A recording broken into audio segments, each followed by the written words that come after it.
Selamat malam pemirsa, Anda kembali bersama kami dalam Prime Time Talk. Kali ini bersama saya Doni The Kaiser. Dan bagi Anda yang baru saja berbuka puasa, kami ucapkan selamat berbuka puasa. Sambil menikmati buka puasa Anda, kami ajak Anda untuk berdiskusi terkait dengan topik bahasan kita kali ini. Pemirsa, kemarahan Presiden Joko Widodo saat mengetahui lamanya dwelling time atau waktu tunggu kontainer di Pelabuhan Tanjung Priok 2 hari lalu menjadi sinyal bagi jajaran kabinet yang dipimpinnya, khususnya untuk Kementerian Bidang Ekonomi, agar dapat membenahi kinerja mereka.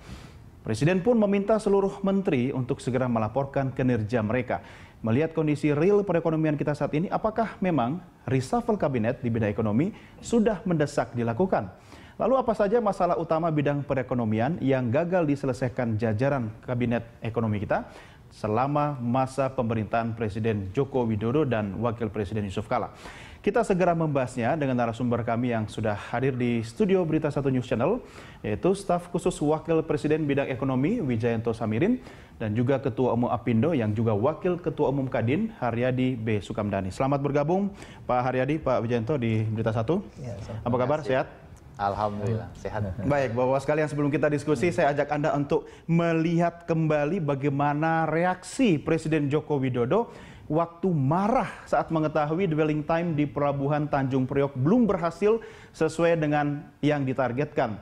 Bahkan Presiden juga mengancam untuk mencopot pejabat terkait, termasuk menteri yang bersangkutan, kalau memang tidak berhasil membenahi hal itu. Kita simak sekali lagi pemirsa pernyataan dari Presiden Joko Widodo. Saya sampaikan kalau sudah sulit, ya, bisa aja dirjennya saya copot, bisa aja pelaku di lapangan yang saya copot, bisa juga menterinya yang saya copot. Pasti kalau saya sudah kerja. Aduh, yang paling terakhir ini nggak enak. Bisa jadi menterinya juga dicopot. Untung nggak ada menteri di studio kali ini. Tapi siapa kira-kira dari Pak Haryadi dulu nih, biar aman nih. Menteri yang paling deg-degan sekarang ini menurut Anda?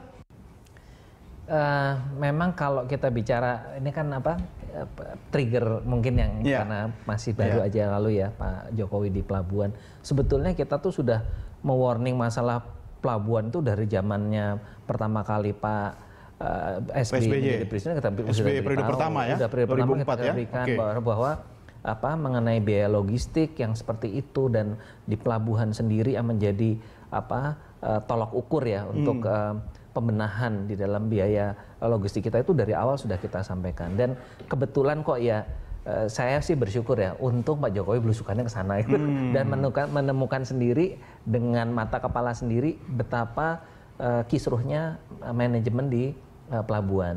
Anda bersyukur karena kaitannya dengan pengusaha, Anda pengusaha? Iya, karena sekarang kan kita udah tahu bahwa biaya logistik kita ini kan yang tertinggi. Jadi selama ini pengusaha sebenarnya sudah teriak-teriak ya? Sudah sampai sekarang contohnya aja penggunaan rupiah aja deh. Kita semua sudah sepakat rupiah harus kita gunakan untuk segala transaksi. Tapi kan di pelabuhan enggak. Itu kan rupiah enggak laku ya. Ini kan paling kebal bener gitu. Jadi kita sih saya pikir gini Pak Haryadi, orang atau pengusaha mungkin lebih senang kalau menggunakan dolar begitu. Enggak, kan kita ada kesepakatan nasional bahwa kita menggunakan rupiah. Semua sudah menggunakan, bahkan PLN juga yang juga menggunakan pinjaman luar negeri juga mereka hedging, mereka pakai rupiah. Tapi emang pelabuhannya paling kebal gitu. Dan kita sih dalam hati kita ngelihat syukurin. Ini momentum sebenarnya untuk membenahi. Karena ya menurut saya tidak hanya masalah satu menteri, dua menteri, ini kan masalah koordinasi, Mas. Iya. Dan sebetulnya lintas sektoral ya. Semua itu dari zamannya Pak Mahendra turun ya Wamen Keuangan waktu kita juga masalah dwelling time ini juga sudah diketahui mana apa namanya yang menjadi kendala, dan ini menurut saya memang momentum yang bagus. Pak Jokowi turun sendiri, lihat sendiri, dan memang ini biang masalahnya kan ada di sana, Mas. Artinya ini persoalan klasik sebenarnya. Persoalan klasik. Jadi memang ada, kalau saya lihat ya, ada upaya-upaya memang membiarkan situasi itu untuk seperti itu begitu. Dan ini menurut saya membutuhkan betul-betul keseriusan terutama dari menteri yang terkaitnya untuk betul-betul melihat lah gitu. Oke, Pak Haryadi, ini kan jadi trigger untuk Presiden meminta update laporan kinerja masing-masing menteri, khususnya bidang ekonomi. Saya mencatat statement Anda di media bahwa sebenarnya kinerja beberapa sektor industri pada triwulan pertama itu sangat mengecewakan. Ya, sektor usaha yang mengalami pertumbuhan negatif antara lain industri otomotif itu sampai 20%, properti minus 40%, ya kan? Kemudian sektor perhotelan, ya, Anda pasti sangat merasakan ini, 40% itu luar biasa loh. Dan retail juga terseok-seok sampai 25%. Ya memang kita harus melihatnya harus netral Mas ya, harus fair juga lah, harus fair melihatnya. Fairnya di mana? Apa yang memang penurunan terjadi karena pengaruh eksternal, ya, misalnya seperti pasar ekspor, ya memang pasar ekonomi melesu, dampaknya begitu. Jadi kita juga harus pisahkan mana yang terkait dengan masalah eksternal, masalah makroekonomi dengan memang kebijakan yang dilahirkan oleh kabinet yang memang jadi salah kaprah gitu ya misalnya. Ya tadi Anda sebutkan misalnya masalah perhotelan. Memang mungkin karena kabinet baru tentunya niatnya baik mau mengirit gitu kan. Tapi di dalam pelaksanaannya menimbulkan efek psikologis yang berlebihan sehingga ini bukan akhirnya, kebijakan coba-coba kan? Iya, alhamdulillah sih kemarin kita bisa meyakinkan ya para menteri terkait bahwa ini kalau dilakukan seperti ini maka industri hotelnya akan terpukul dan ikutannya itu kan panjang Mas. Yang supply chain-nya itu kan banyak mulai dari petani dan sebagainya. Tapi itu alhamdulillah sudah bisa dikembalikan kepada proporsi yang sebenarnya ya. Tanggal 1 April kita udah ada kesepakatan dengan Menpan direvisi lah, diperbaiki dari kebijakan itu. Kebijakannya benar mau penghematan tapi caranya aja yang kurang pas. Momentumnya pas nggak untuk soal penghematan tadi, Pak? Menurut saya momentumnya pas aja sebetulnya.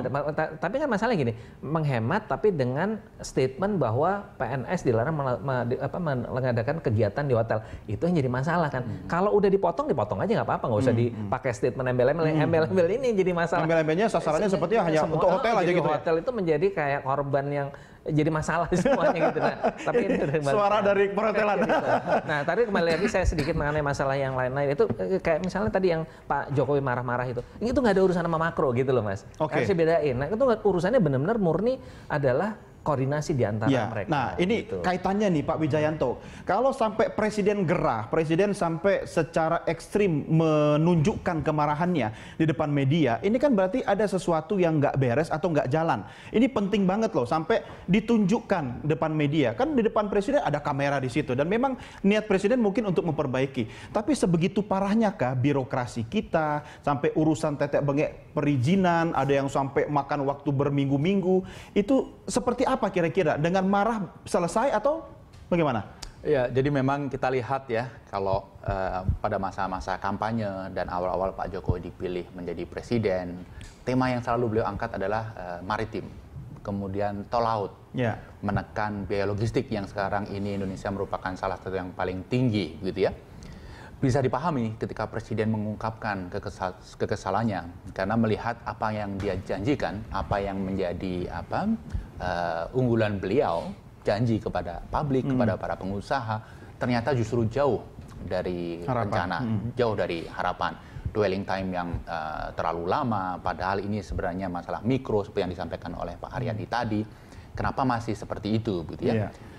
Ketika hal yang sifatnya mikro, relatif sederhana tidak bisa dipecahkan, bagaimana dengan upaya untuk menurunkan logistik cost secara nasional? Bagaimana dengan upaya untuk membangun tol laut yang efisien seperti yang dijanjikan? Saya pikir ini dari sisi timing sangat tepat. Pak Jokowi mengungkapkan pandangannya yang sangat jujur dan memberikan semacam warning kepada menteri untuk melakukan perbaikan secara serius. Pemerintahan baru berjalan 8 bulan, kalau akan memperbaiki, para menteri masih punya waktu, begitu. Ya. Pak Wijayanto, sebelum ke presiden, sebenarnya saya ingat betul Pak Yusuf Kalla di era mendampingi Pak SBY 2004 sampai 2009, ini persoalan klasik ini sempat mengemuka juga, ya kan? Bahkan soal misalnya antrean yang panjang di pelabuhan sampai tol itu macet, itu sempat heboh kan? Sekian puluh tahun yang lalu gitu. Apa sih susahnya? Ini apakah soal mindset birokrat kita atau regulasi kita atau di mana sebenarnya persoalan utamanya? Jadi problemnya sangat kompleks gitu ya, tetapi bukan berarti tidak bisa dicarikan solusi. Kompleks dalam konteks regulasi misalnya, ada begitu banyak regulasi yang justru ini seolah-olah mengikat kita. Justru kadang-kadang overlap, kadang-kadang. Justru kadang-kadang kita sendiri para pelaku tidak tahu regulasi yang sekarang ini sedang diterapkan yang mana, gitu kan. Kemudian yang kedua, masalah koordinasi itu juga satu concern seperti tadi sudah disinggung gitu ya antar beberapa kementerian. Atau jangan-jangan sengaja direkayasa hal seperti ini untuk menciptakan peluang cost tambahan, additional cost. Barangkali begini ya. Bahasanya terlalu terminal kayaknya nih. Barangkali begini, Mas Doni. Secara garis besar, pemerintah ingin memperbaiki.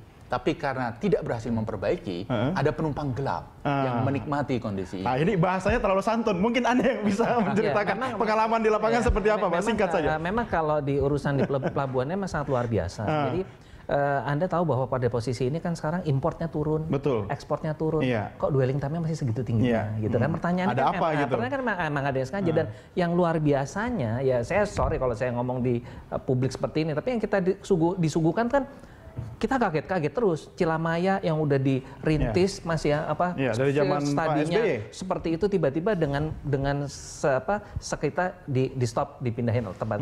Ya kita bukan ini dengan Pak Yusuf Kala, tapi mulai dari nol, bukan kan? ini, tapi siapa sih ini yang bisikin Pak Yusuf Kala? Justru kalau jangan-jangan Pak Wijayanto. Kalau saya yakin pasti yang bisikin orang-orang yang berkepentingan, yang nggak kepengen ada kompetisi baru. Ya, kalau ada kompetisi baru, padahal Jepangnya juga udah mau, ya kan? Jepangnya mau investasi. Kalau kita sebagai pelaku ya, sebagai pengguna seneng kan, wah ada persaingan sehat nih. Kita buktikan aja Tanjung Priok sama Cilamaya bagusnya mana.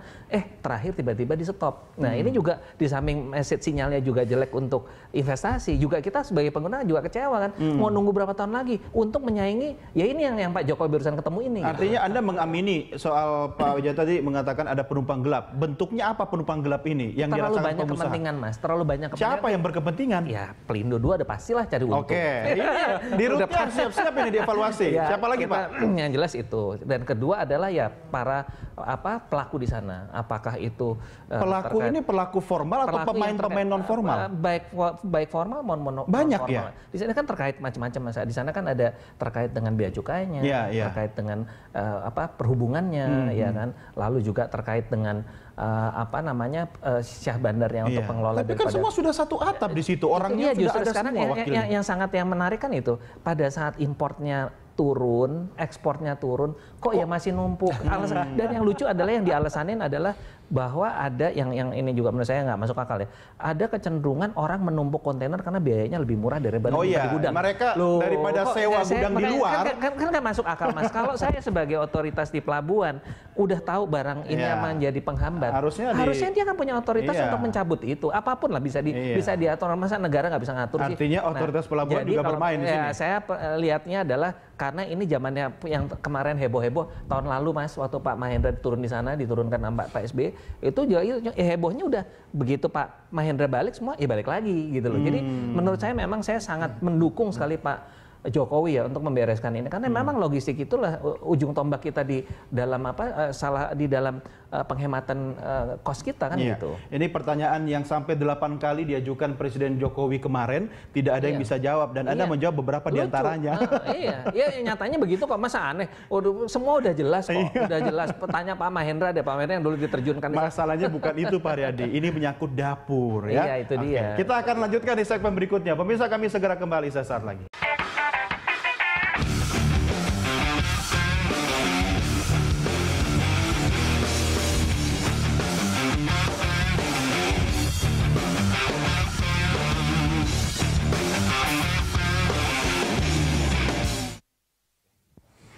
Baik pemirsa, kita kembali lanjutkan diskusi kita. Namun sebelumnya saya ajak Anda untuk melihat tayangan grafis berikut ini. Kita simak sejenak terkait mengenai asumsi makro APBN perubahan 2015.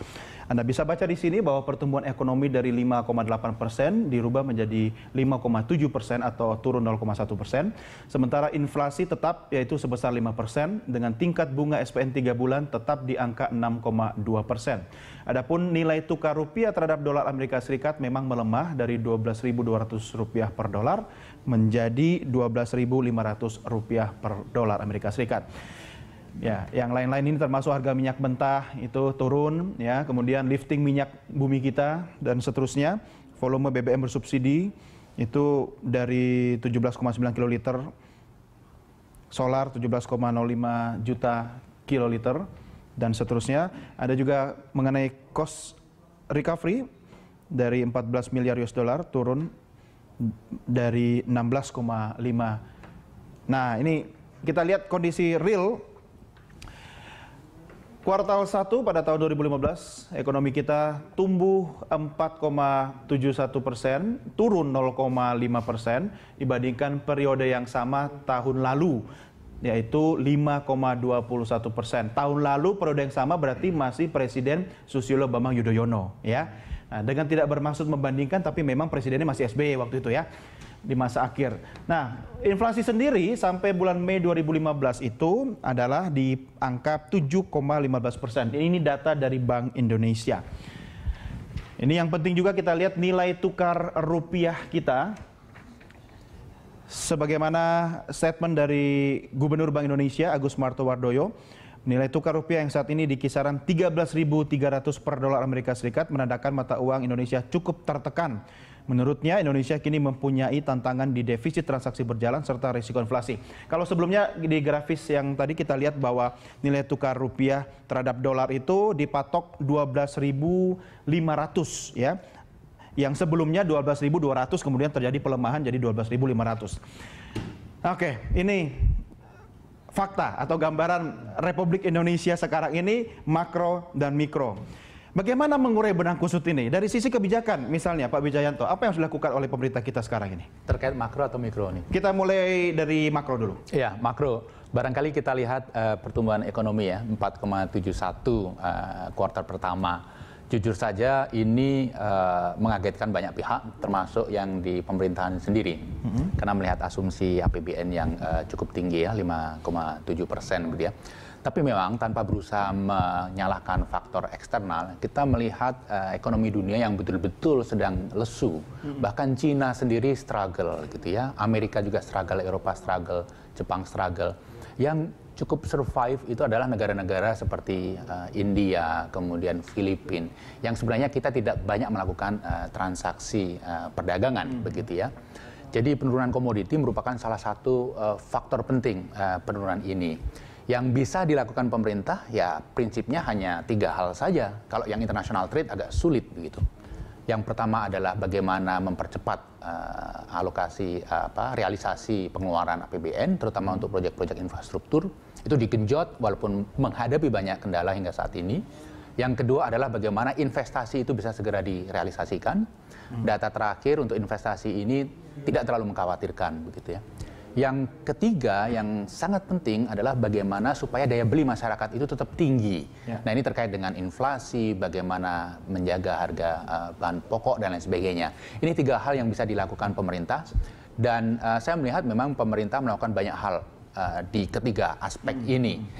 Walaupun dengan hasil yang menurut saya harus kita tunggu sampai kuartal kedua ini saya berakhir. tertarik dengan faktor kedua soal investasi kan. Kalau kita bicara Pak Haryadi terkait dengan investasi ini kan harus didukung oleh infrastruktur, termasuk regulasi. Nah, kalau mulai dari pelabuhan nanti ujung-ujungnya tol laut, ini kan sebenarnya potensi kehilangan negara di situ kan cukup besar.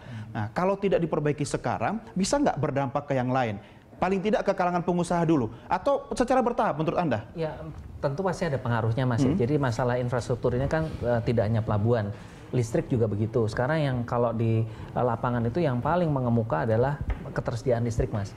Jadi listrik itu bahkan di ring 1 aja di Jakarta ini, itu mati lampu PLN tuh sering sekali loh Mas. Jadi itu juga tantangan kita ya, itu seperti itu. Lalu juga yang jadi infrastruktur yang terkait dengan terutama listrik Mas, itu paling kita rasakan. Kalau mengenai logistik itu memang memerlukan juga pemerintah bisa lakukan itu cepat Mas, karena sudah ada kan Mas, pelabuhannya udah ada, tinggal bagaimana keseriusan untuk menertibkan ini semua. Dan menurut saya setuju dengan Pak Presiden ya, kalau memang terutama sebetulnya bukan kalau menteri itu kan kebijakan justru orang-orang yang di lapangannya ini yang mesti dicopotin nih, pemain-pemain lapangan. Maksudnya yang di lapangan ini misalnya yang di pelabuhan, di pelabuhannya, Pelindo 2-nya, lalu juga mungkin juga harus dilihat juga kepabeanannya di sana seperti apa, perhubungan di sana. Jadi menurut saya betul tanggung jawab menteri. Iya. Kenapa Pelindo 2 kan? Pelindo yang lain? Iya, karena kita bicara Tanjung Priok ya misalnya. Oke, Tanjung Priok masuk Pelindo 2. Harus lihat. Jadi maksud saya bukan hanya Pelindo 2, artinya orang-orang yang terkait langsung di lapangan itu harus dilakukan peninjauan. Tapi kok masalah soal kepelabuhanan itu selalu menyangkut Pelindo 2 ya dari dulu sampai sekarang ya? Uang dia operatornya. Apa karena memang sama aja sirkulasi distribusi di situ sangat? Ya sama aja kalau di airport kan sama aja dengan pakai Angkasa Pura. Kan sama. Jadi kan mereka kan memang operator. Maksud saya adalah pemerintah bisa langsung melakukan pembenahan gitu. Ini kan masalah manajemen. Manajemen baik di korporasinya, operatornya, manajemen di maksud saya ini kan ada wilayah Pelindo, bukan cuma Pelindo 2 gitu kan. Karena kan yang paling besar di situ. Kalau paling besar ini dengan tidak bermaksud mencurigai, berarti kan potensi kerugian negara cukup besar di situ. Artinya ada dong rekayasa kebijakan yang sebenarnya. Makanya Pak Jokowi itu yang saya sangat mendukung sekali kalimatnya bahwa saya akan cari sendiri jawabannya gitu kan. Jangan-jangan sudah tahu. mungkin Cuma gitu. waktu itu ditanya nggak ada yang jawab gitu kan. Ini juga saya juga ingin menyoroti juga Mas ya. Jadi masalah dari itu yang bisa pemerintah langsung lakukan. Nah, tadi terkait dengan investasi sebetulnya di on the pipeline orang yang sudah menyatakan minat untuk investasi di Indonesia jumlahnya juga cukup banyak Mas. Jadi itu yang menurut saya juga harus dikejar untuk bisa direalisasikan. Ini juga jangan sampai ada kendala gagal investasi ya, hanya gara-gara persoalan seperti ini. Memang tidak mudah, artinya kalau begitu mereka mau masuk ternyata tadi misalnya seperti isu listrik gitu ya. Nah, ini memang harus simultan Mas. Nah, sayangnya listrik ini hari ini kita bangun baru kita nikmati 2,5 tahun kemudian atau 3 tahun kemudian. Nah, ini yang membutuhkan ini. Dan juga satu hal juga yang hari-hari ini Apindo juga merasa cukup risau, yaitu mengenai masalah implementasi ini RPP pemanfaatan air, Pak. Ini juga jadi masalah juga air. Jadi pasca putusan Mahkamah Konstitusi Undang-Undang Nomor 7 Tahun 2004 tentang pemanfaatan sumber daya air, PP kan karena dibatalkan, lalu ikut aturan yang lama Undang-Undang 11 tahun 74. Nah, ini juga salah satu yang menurut saya menterinya juga harus hati-hati, harus memonitor karena menteri apa ini? Ini kebetulan sponsornya adalah PU dan Pekerjaan Umum dan Perumahan Rakyat ya. Karena keluarnya RPP yang sempat kita monitor, memang di putusan MK-nya itu adalah pokoknya yang namanya air harus diserahkan kepada BUMN atau BMD. Kalau ada sisanya baru kasih swasta. Nah, tapi di situ nggak nyangkut, nggak ada pernah nyebut misalnya investasi asing. Sekarang asing nggak boleh masuk gitu loh, Pak. Ini juga jadi masalahnya. Yang kayak gitu-gitu ya. Ini saya hanya ambil contoh betapa regulasi itu juga bisa akhirnya mengacaukan semua iklim investasi. Tapi kalau Pelindo tadi di bawah Menteri Perhubungan ya? Pak Wijayanto, teknisnya itu pertanggungjawabannya? BUMN. Oh, BUMN. Kementerian BUMN. Ya, jadi saya juga berusaha menerjemahkan wajahnya Menhub pada waktu Pak Jokowi marah-marah. Ini kan gesture kan juga bisa kita lihat gitu kan. Perhubungan sebagai regulatornya, regulatornya, jadi tapi Bu Rini sangat berperan di sini ya. Nah, selama kita dialog ini kami juga mengundang partisipasi pemirsa untuk bisa berinteraksi, bisa memberikan pertanyaan atau komentar dalam diskusi kita. Sambil menerima telepon, saya minta produser saya juga untuk melakukan riset terkait dengan Pelindo 2 tadi ya. Mungkin ada berita-berita terkait yang bisa kita diskusikan nanti. Oke, sudah bergabung bersama kita Pak Wawan dari Makassar. Pak Wawan, selamat malam. Malam. Agak kare, Pak? Baik. Iya, silakan. Ada pertanyaan atau komentar? Silakan, Pak. Ada pertanyaan dan komentar. Pertama ke Pak Haryadi. Ya. Pak Haryadi Sukandani. Pak Haryadi ini mirip Menteri Perdagangan menyalahkan lapangan bawah. Bahkan Menteri Perdagangan itu menyalahkan importir. Padahal mana mungkin importir mau lama-lama peti kemasnya di situ itu kos lagi. Nggak mungkin lah pengusaha mau ini lama-lama anunya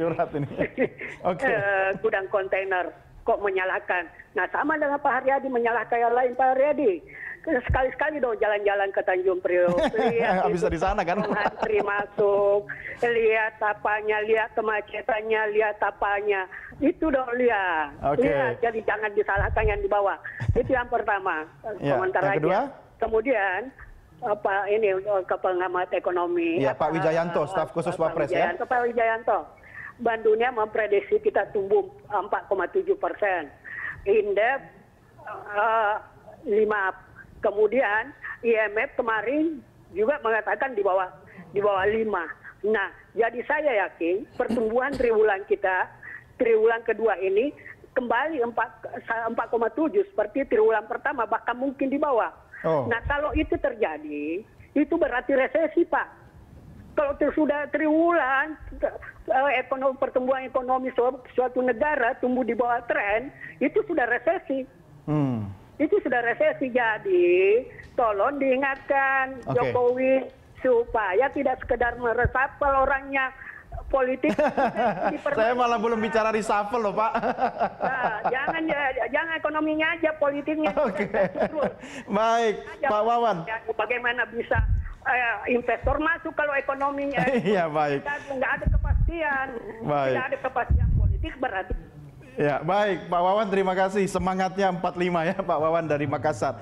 Baik pemirsa, silakan Anda bisa berinteraksi bersama kami melalui nomor telepon yang tertayang di layar televisi Anda, atau bisa kirim SMS juga, atau mention kami di Twitter di @berita1tv. Silakan Pak Haryadi dulu yang memberikan komentar. Saya pikir gini, jadi saya sependapat dengan Pak Wawan, ya, malah setuju dong ya. Karena justru ya itu yang kita permasalahkan kan, enggak, karena memang selama ini dituduhkannya bahwa importer itu sengaja menumpuk di pelabuhan gitu loh. Biar bayar murah ya, sewa pelabuhan. Karena di gudang, makanya saya bilang kok kalau misalnya seperti itu kan otoritas pelabuhan kan bisa menghitung kalau terjadi penumpukan, bukannya dia malah rugi, ya kan, dan itu sudah sudah kita tahu, udah lama dibicarakan seperti bahwa otoritas, apakah itu Pelindo maupun juga Kepabeanan, itu mempunyai bisa mereka bekerja sama untuk mengatur mengenai penumpukan ini.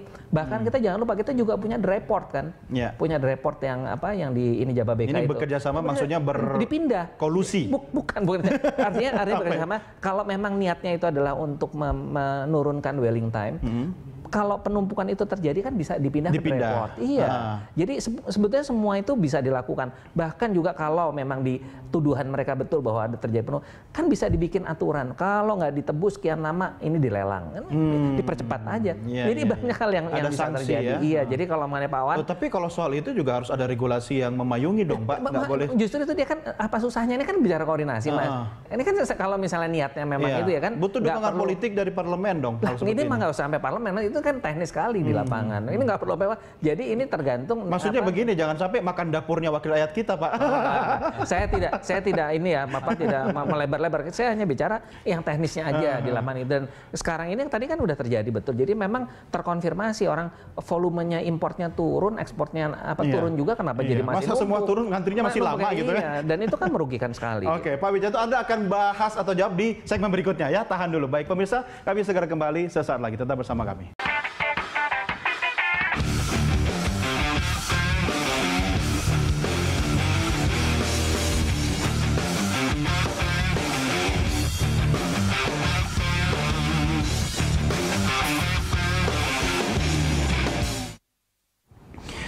Ya pemirsa, kita sudah mendengarkan bagaimana suara hati Pak Haryadi mewakili rekan-rekan kalangan pengusaha ya, dan juga Pak Wijanto sudah memberi ulasan beberapa hal terkait dengan topik diskusi kita. Tapi sebenarnya apakah perlu dilakukan reshuffle khususnya di jajaran Menteri Bidang Ekonomi? Kita juga harus melihat hasil survei yang dilakukan oleh Poltreking terkait kinerja Menteri Jokowi JK. Hasil surveinya adalah 66% tidak puas kinerja pemerintah di bidang ekonomi. Apa sebabnya? Ini ada alasannya. Contoh, harga kebutuhan pokok tinggi, tidak diimbangi kenaikan pendapatan masyarakat. Ya, simpel sekali sebenarnya. Masyarakat bisa menilai dari hal yang simpel seperti itu. Kemudian ada 55% tidak puas dengan kinerja di bidang hukum dan pemberantasan korupsi.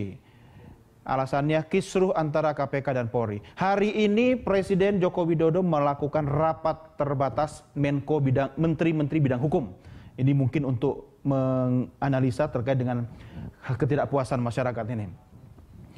Ya, ini juga masih ada hasil dari Polkom Institute ya, terkait Menko Polhukam dan Menkumham merupakan menteri yang kinerjanya dianggap negatif dalam pemberitaan.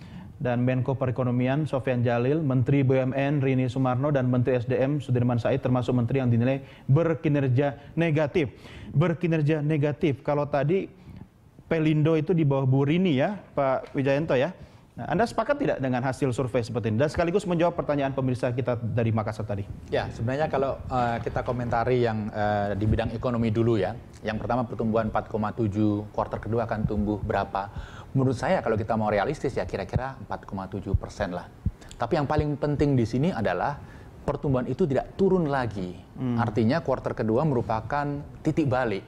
Sehingga ke depan akan membaik.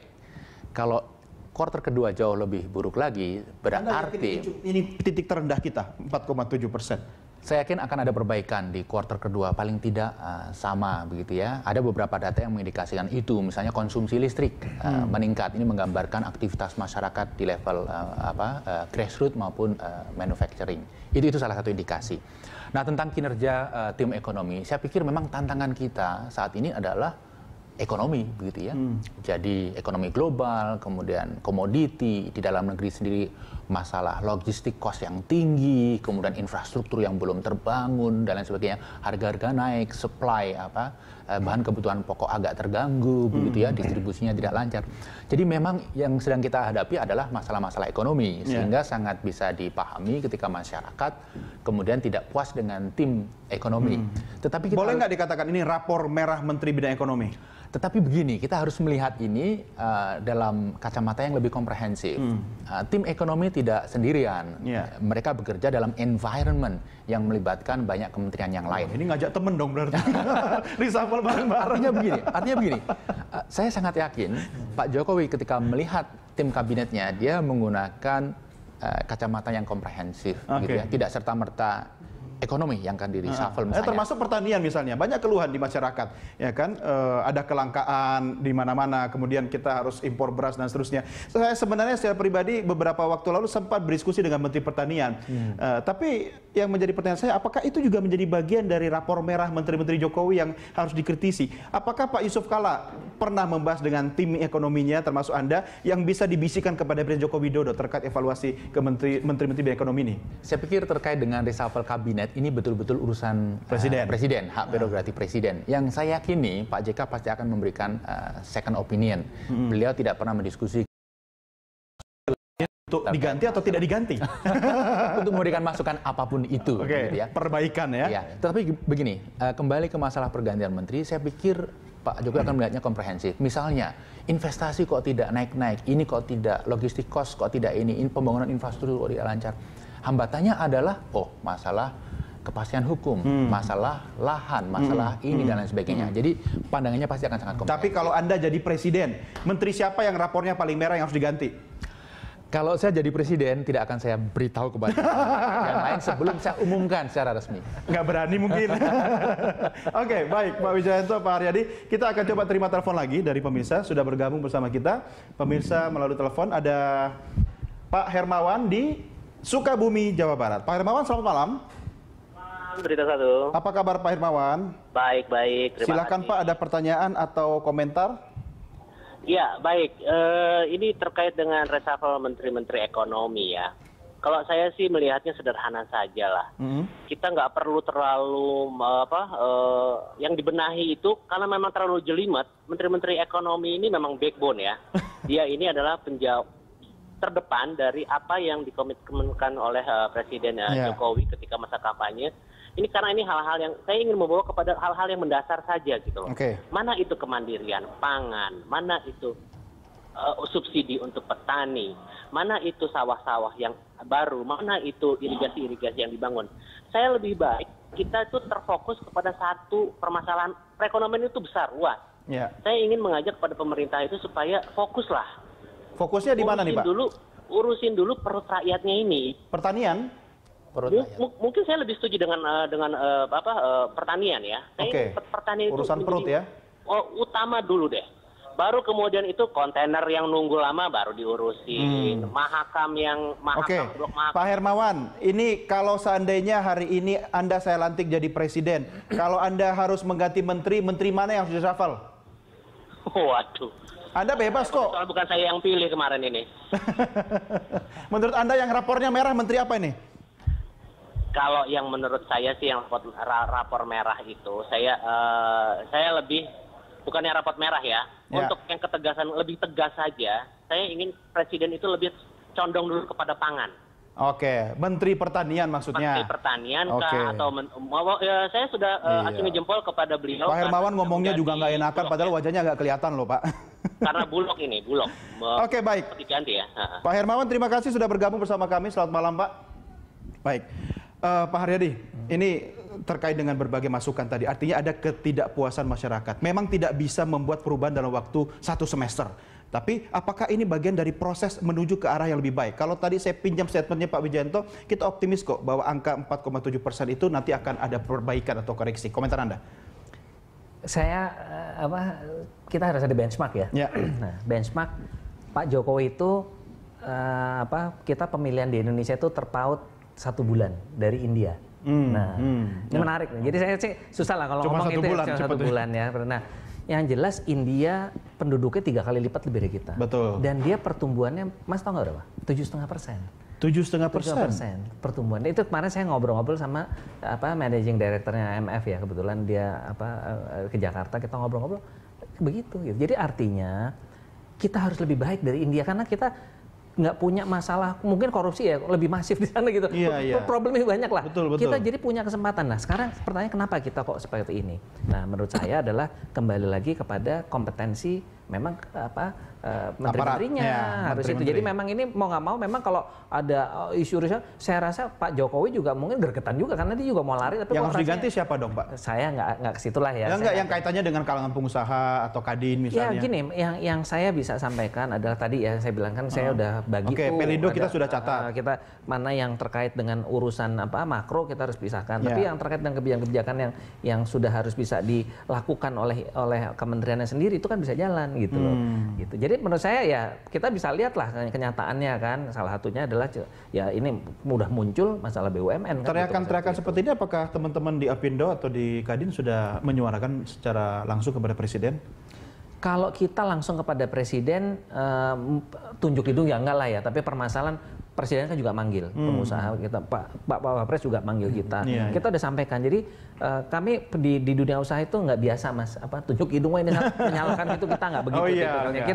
Kita tidak menunjuk, tapi kita yang menyampaikan adalah ini loh kebijakannya ini tepat atau enggak yang seperti ini. Kan gitu. Mengevaluasi untuk perbaikan. Oke, Pak Wijayanto, silakan Anda menjawab berbagai pertanyaan tadi. Ya, ini mungkin sedikit tentang India ya. Memang India mengesankan gitu ya. Tetapi juga harus kita beri catatan 2 hal gitu ya. Yang pertama, India itu melakukan revisi cara menghitung GDP beberapa waktu yang lalu.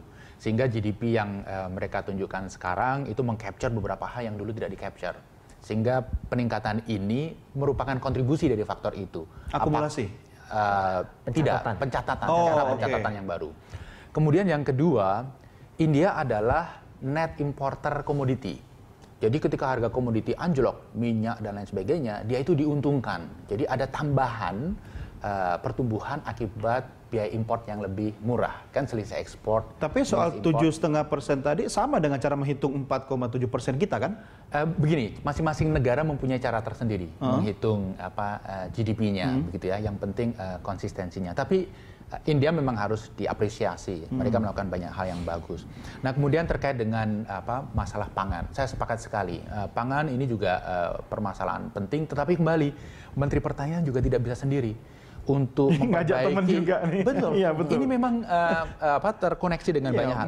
Memperbaiki irigasi, ya? Ini perlu PU, kemudian perlu Pomda, perlu perlu Kementerian Keuangan untuk masalah belum lagi kebijakan yang overlap di daerah gitu kan, kaitannya dengan otonomi gitu. Betul. Oke, saya ingin mengakhiri diskusi kita malam hari ini. Singkat-singkat saja Pak Wijayanto, Pak Haryadi. Bisa nggak dari marah-marahnya Presiden kemarin itu ada perubahan? Apakah itu regulasi, sikap, atau mental, bukan sekedar panas-panas tai ayam saja. Kalau ada sidak, kemudian media meliput, 2 bulan kemudian bubar jalan sama lagi. Komentar Anda? Saya pikir begini, track record Pak Jokowi menunjukkan beliau orang yang decisive. Di Jakarta terbukti ketika beliau marah-marah, kemudian ada pergantian kepemimpinan di lingkungan Pemda DKI.